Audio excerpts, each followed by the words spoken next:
Hi, my name's Mark. I'm one of the pastors here at Trillium. There's a saying that says that when you're angry, you should count to 10 before you say anything.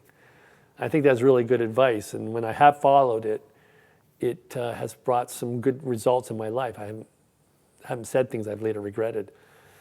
But I noticed that there is two basic challenges to following this basic advice. And the first one is that I don't always think 10's a big enough number. Sometimes you need to count to 50 or 100 or 1,000,000. Some things in life maybe you should never say because you haven't never got through the anger of it all. And then there's the other side of it too, that is remembering to count to 10.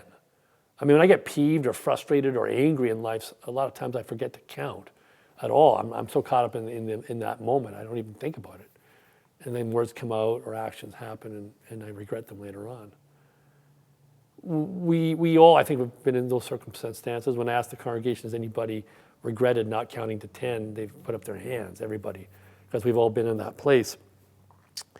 And it seems to me that, we lock horns or butt heads with people, and out of that comes a certain friction in life. And it's not always a bad thing, too, because I think that that's the moment when life heats us up a bit. And then when we get heated up, those impurities that we sometimes have under control come to the surface.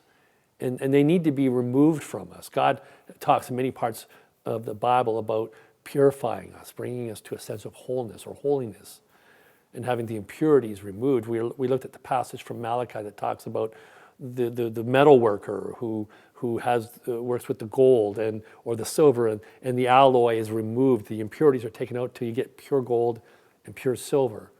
And we believe here that we were born in perfection. God made us pure gold and pure silver, and that all these additions that have been given to us through our family, our culture, through the world around us, even the ones we've chosen for ourselves, have added impurities to ourselves.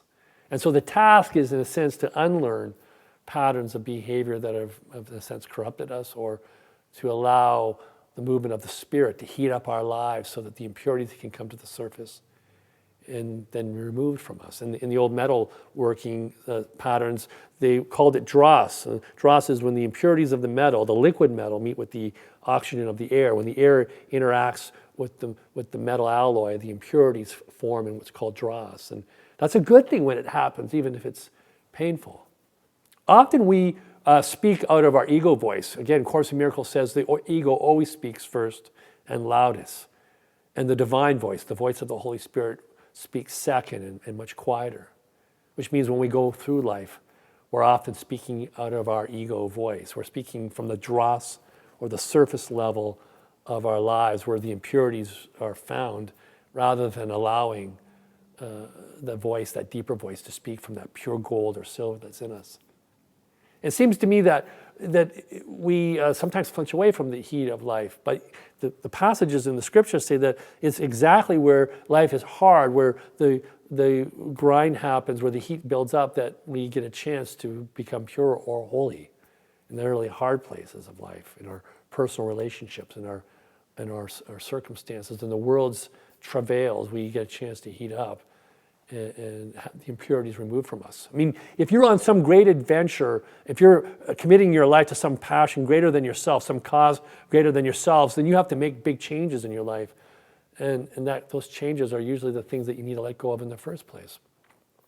I mean, sometime you're going to get angry again. And in that moment, I hope first that you remember to count to 10 or to 50 or 100 or even 1,000,000.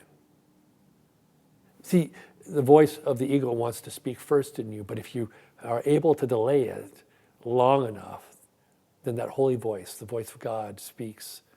It comes to the surface. When you speak next in those hard, hot circumstances, let it not be the voice of the ego, but the voice of God.